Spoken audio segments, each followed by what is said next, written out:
Shalom, Mesharola. Before we go into this lesson, we give all honor, all glory, and all praises be to Yahweh, Bahashem, Yahweh Shai, Bahashem, Rekakwadash. We give double honor to the apostles and prophets and elders of James Gambit and our script person for the bring forth the 100% truth that have been correctly edified under. Shalom to the elect, Tabernacle of David. I'm Robert Zaria coming to this lesson. Now, I now reach about roughly 5 something.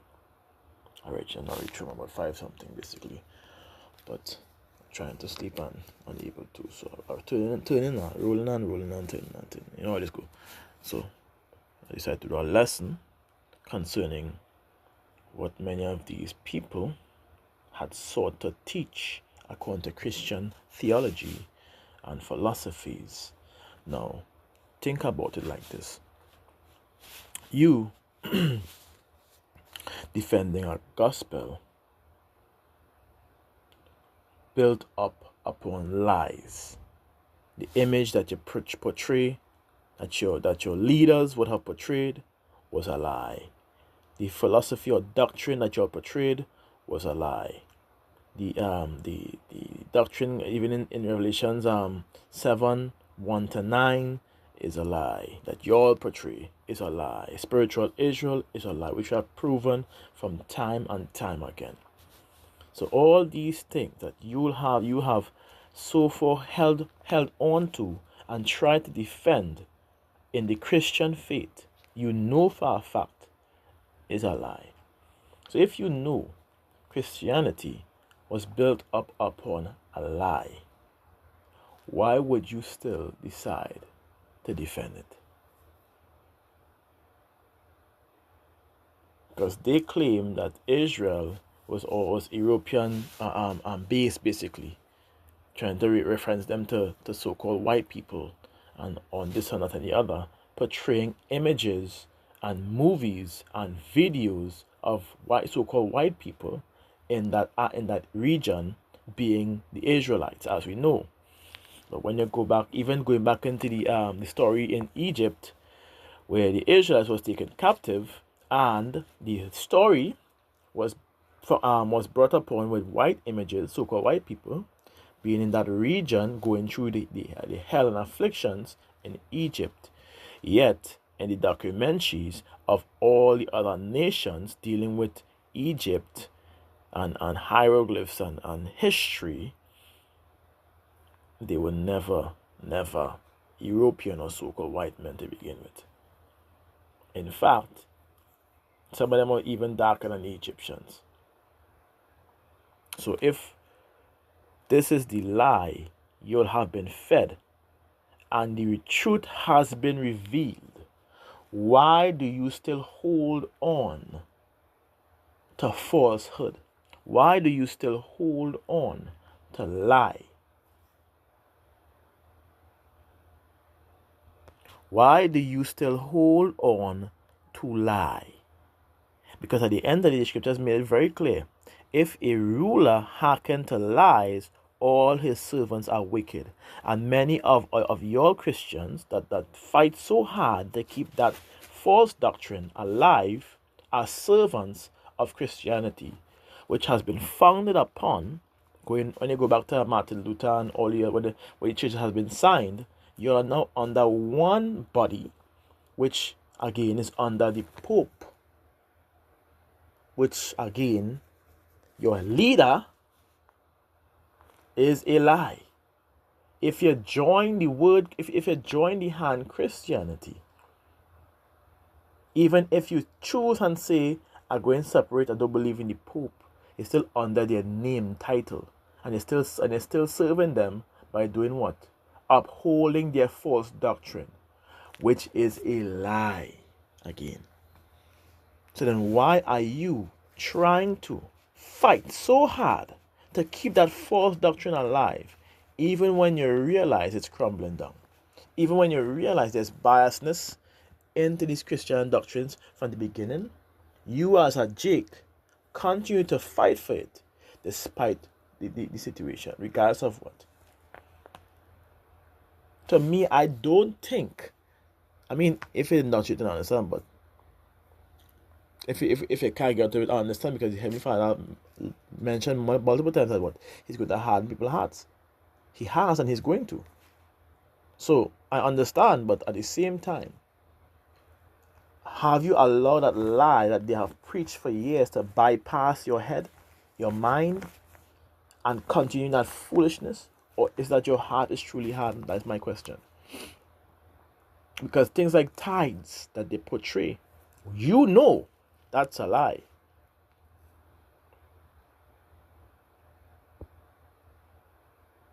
The laws are done away with. You know that's a lie.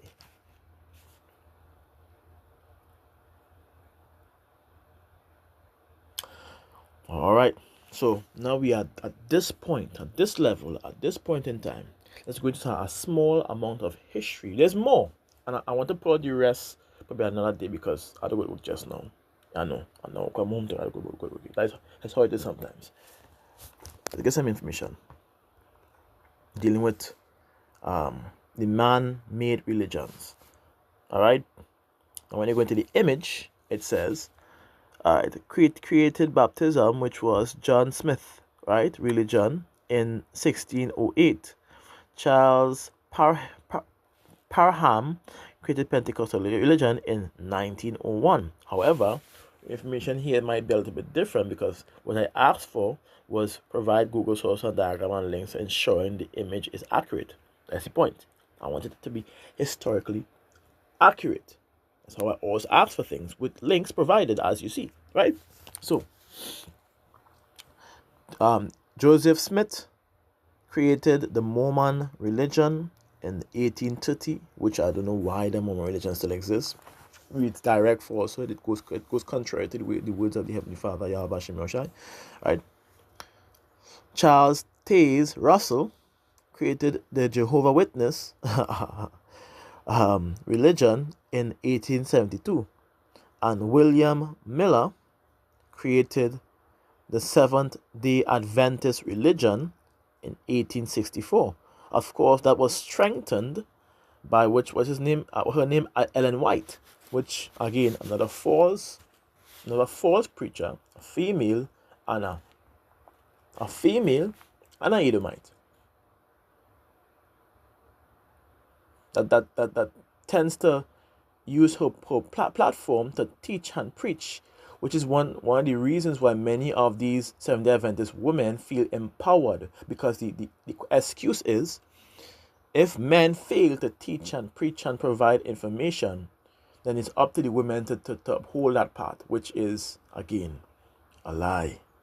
Because men have already been preaching it. You just didn't want to listen to these men. You'd rather listen to the men of the church, of the Christian church, rather than the men that bring out the truth. So again, now when you're confounded by the same men that you didn't want to listen to, you're quick to blast them and bad talk them, which we have doing even up to today, even up to now.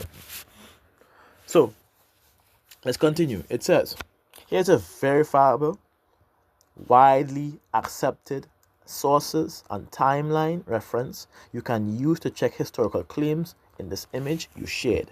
The image attempts to list founders and dates and several religious movements as below. You'll find clear authoritative links and dates showing what historians say really happened. Now, we already know about Mr. Constantine, which we can go into at a later date. I want to go into him a little bit more. Pause. I want to go into the information about him a little bit more. So, origins and founders of the movements of Baptists, which we have here. We're going to read through it. We're not going to go into the links. Already the links is there provided, but we're not going to go into the links because of the time we might have. All right. Earliest Baptist church traced back to English dissenters in the early 1600s around John Smith and Thomas Helwys in 1608 to 1609. The Britannica overview of Baptist regions in the 17th century England. John Smith organized early Baptist congregations in the Amsterdam and later England. Later in England, not 1608. It says, as a new invented religion. It says, rather a dissenting Protestant movement emerging from the Reformation. And the sources here, Encyclopedia Britannica Baptist. That's all you need to press, or you can have the link right here provided that you can just go into. Now, again, wasting for time here. The Pentecostal movement, modern Pentecostalism is traced in 1901 with Charles F. Parham's Bible School in Topeka, I thought that's how to pronounce, and Kansas, where prayer for Holy Spirit baptism with tongues took place. The global spread then exploded from the 1609 Azusa Street rival in Los Angeles under William J. Seymour. Not just Pentecostal religion created in 1901, but that year marks the beginning of the modern movement. The source links is provided as well. Wikipedia, Pentecostalism, that's all you need to go into, and that's it. See how easy it is to find the sources? Now I could have go into them, but time. I had to go to work, I had to go organize to go to work for just now. The latest I can reach is about 7:20 or so much. Latter Day Saints, Mormonism. It says founded by Joseph Smith in the 1830s in New York with the establishment of the Church of Jesus Christ of Latter-day Saints, which are the link here, willoftheLord.com, source general info, general info corroborated across church history pages. Mormon Church established 1830. Again, the information is there.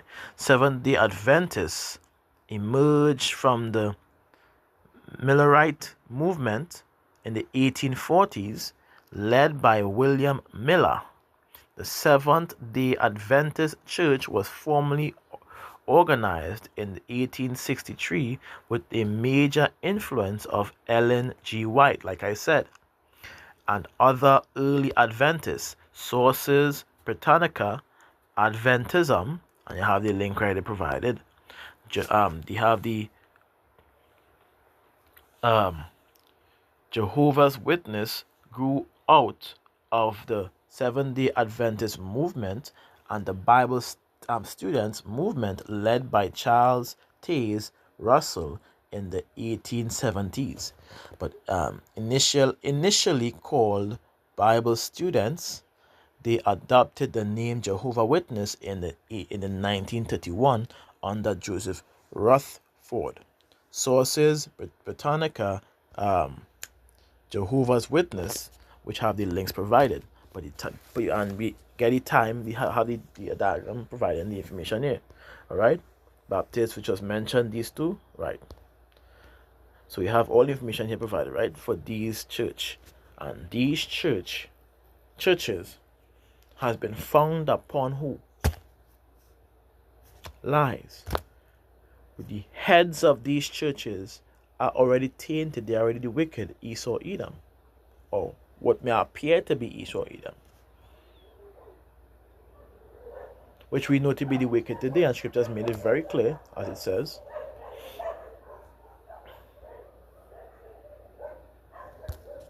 Let me get back again. Right. Let fear be shown to the wicked, yet will he not learn righteousness. In the land of uprightness will he deal unjustly, and will not behold the majesty of power. This is who you are dealing with. He cannot learn righteousness. So why are they the leaders of the same churches which you practice that doctrine of, if they cannot learn righteousness? How would they be able to direct you to the path of righteousness if they cannot learn righteousness? Next precept before I continue. Just to add to what I'm saying, the reason why I'm bringing this up because these are who you are defending at the end of the day. Your slave plantation, Christianity. This is who you're defending. These slave masters. This is who you defend at the end of the day. Am I wrong? Am I wrong? Let's go. It says the wicked, let's go, Psalm 58 and verses 3. The wicked are estranged from the womb. They go astray as soon as they be born, speaking lies. It's simple. It's as simple as that. In fact, let me get a precept in Psalms again. Let's go into Psalm chapter 10, I believe, and verses 4. Right, it says, the wicked, through the pride of his countenance, will not seek after power because he can't. It's not given for him to do so. His heart is hardened away from the Heavenly Father from the beginning. There's no coming into the fold. Let's keep going. Thy judgments are far above out of his sight. As for all his enemies, he puffeth at them. This is the point. Verse 6 and 7 basically. But let me keep going. He had said in his heart, I shall not be moved, for I shall never be in adversity. His mouth is full of cursing and deceit and fraud. Under his tongue is mischief and vanity. So how could people how could the nature of this person provide wisdom and understanding? You know their mouths are cunning.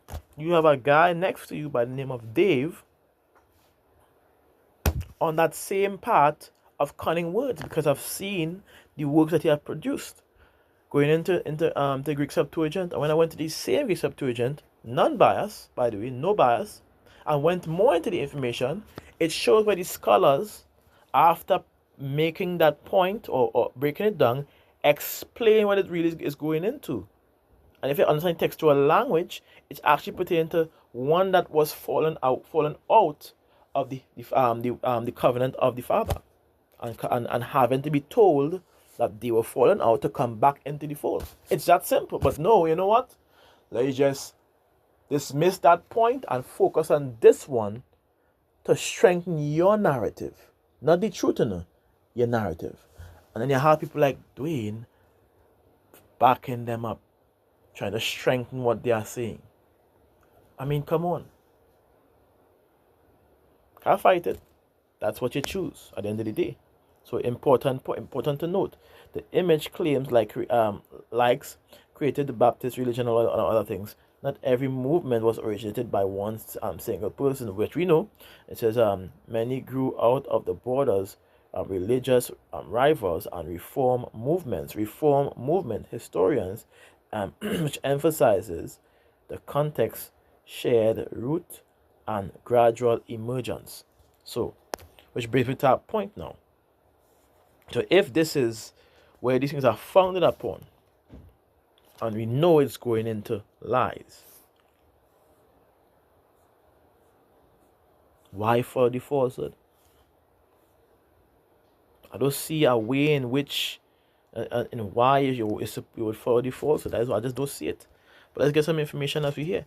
It says I made it clear why many Europeans, which are again why are the Europeans, and because of what we saw before, historically included themselves. It says this did not start as a genetic claim. It started as a religious, political, and imperial one. Roman Christians refined the audience of Scripture, at which we know, after the destruction of Jerusalem 70 CE, and especially after John Constantine, 4th century, which I mentioned, which we have to go into, but I see the information provided here, but we'll go into the rest. The main history of him, not today, but another time, another day. It says, Rome detached the Bible from Israelite ethnicity. Rome detached the Bible from Israelite ethnicity. Israel was redefined as church, believers, and spiritual Israel. This is how they were able to try to include themselves. And notice, all the information I'm about to go into directly lines up with what Christianity have been doing for the past several years. Watch this, let's go into it.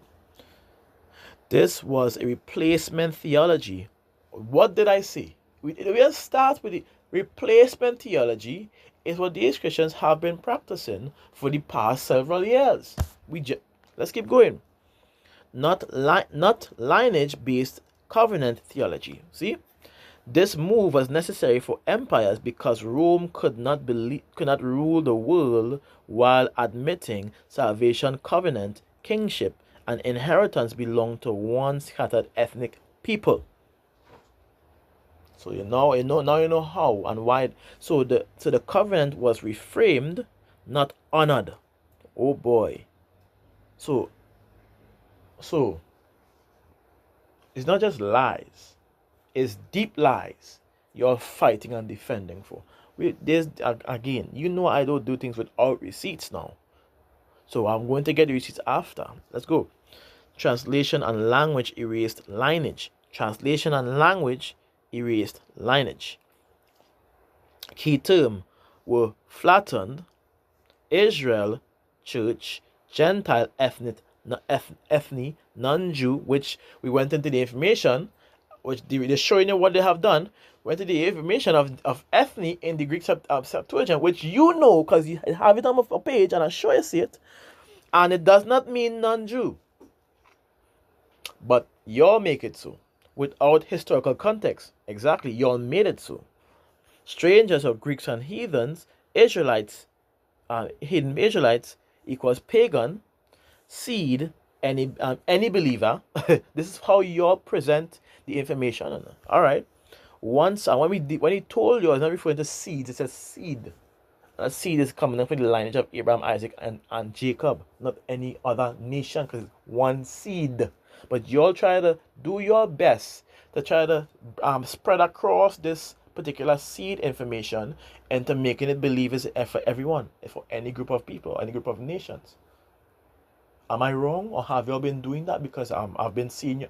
For me to have a picture, should already make note that I have been seeing y'all doing this. I have been seeing y'all doing this. The evidence is on your freaking life. I've been seeing it. So let's go back into it. So right. Once that happens, any group can read themselves into the text emotionally, even if not genealogically. See that? Right, let's go. Colonial theology requires self-inclusion. When Europe expanded globally in the 14 to 1800s, they carried the Bible but recast themselves as the chosen. Oh, you're being sold out. And those who are defending that, you're going to receive judgment. All right. Indigenous people and Africans were labeled heathens, cursed, non-covenant. This justifies slavery and land seizure and forced conversions. So inclusions wasn't about truth. It was about power, which we know Esau would do anything to remain on top. Matter of fact, his characteristics. Let's get up, please. Let's grab it. We need to grab it. His very characteristics tells you that this is what is upon, because the blessings was by the sword. By thy sword thou shalt live. I shall repeat. I don't butcher it. Let me go into it first, and I'll go into that after. I won't butcher it, right? So bear with me. All right. And Isaac, his father, answered and said unto him, Behold, thy dwelling shall be the fatness of the earth. All right. And of the dew of the heaven from above, and by thy sword thou shalt live. And shall serve thy brother, and it shall come to pass when thou shalt have dominion, and thou shalt break his yoke from off his neck. Straight up, which had happened during the